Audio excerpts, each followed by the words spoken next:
There is what percentage of counties in the country now that only have one option? That's it, one. They're mandated to buy it. The average increase in premiums since Obamacare has been in place, what, $6,000, $8,000 a year? This isn't funny to me or to the American people. And they don't offer any ideas. Yeah, nor should it be to anyone. And if there's anything I fault the Republicans for, rather than their inaction in the Senate, it is that they're not telling the American people the truth of what's going on. We've seen the number of people covered by Obamacare drop by 20%. We have seen the cost of expanding Medicaid. It is actually 40% higher than the federal outlays in the exchanges for Obamacare.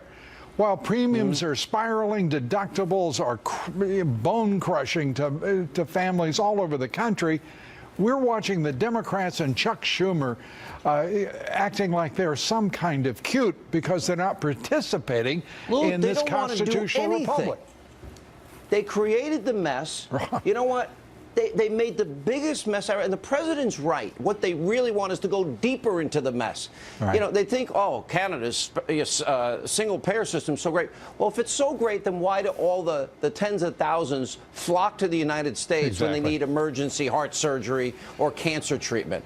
If their system was so great, why don't they just stay in their own country? And the venal national left-wing media, Sean, as you well know, their stories are all about the Obama legacy of Obamacare is far more difficult than President Trump thought it would be, or Mitch McConnell or Paul Ryan thought it would be. That part is probably true, except what they're really talking about is punishment of millions of Americans who cannot afford Obamacare. They are simply losing access to Obamacare. Fewer Americans by the millions are able to afford and find some way to get All right, so medical here's the care. next question. It's crazy. Here's the next question. Lou, look, I've known you for years. You've been on the air for a long time. You've spent years, with like 5 years. It's just a great career. I'm really proud. I'm really proud of you. You've done really well for yourself. Thank you, sir. All right, but here's the truth.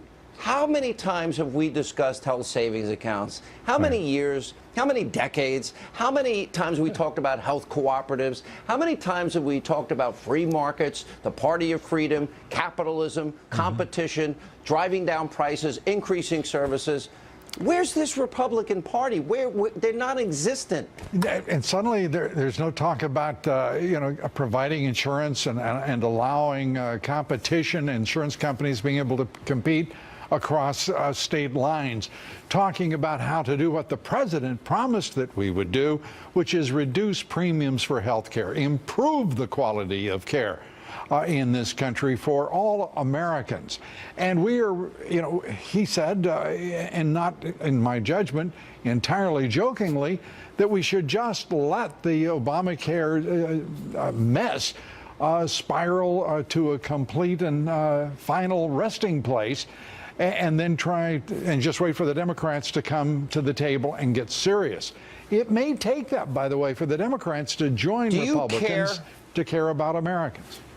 Do you care if it's repeal and transition, as long as they don't blow the budget out on it?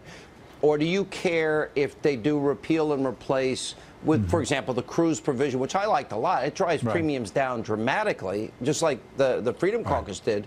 I'll take either one at this point. But I don't even know if they can get that done and over the finish line.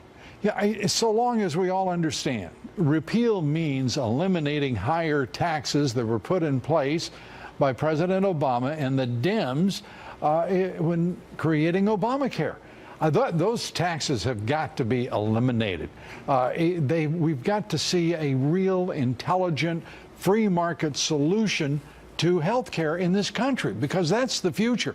We're not going to be able to... Is there a party that represents free markets anymore? Is there a party of freedom anymore? Capitalism anymore? Well, we're hanging on in the Republican Party to our principles, and we've just got to energize some of the leadership in both the House and the Senate. All right, Lou Dobbs. You know what?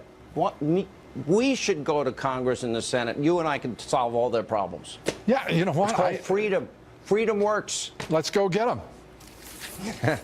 Why do I know you're dead serious? All right, Lou Dobbs. Thanks so much, Absolutely is right. And up next tonight on this busy breaking news night on Hannity. Here's the deal. These people aren't funny. They're pathetic, and they're disturbed. And our prayers really do go out to them. Our friend Tommy Lahren, she is back with a final word, not only tonight, but the rest of the week. That's next, straight ahead.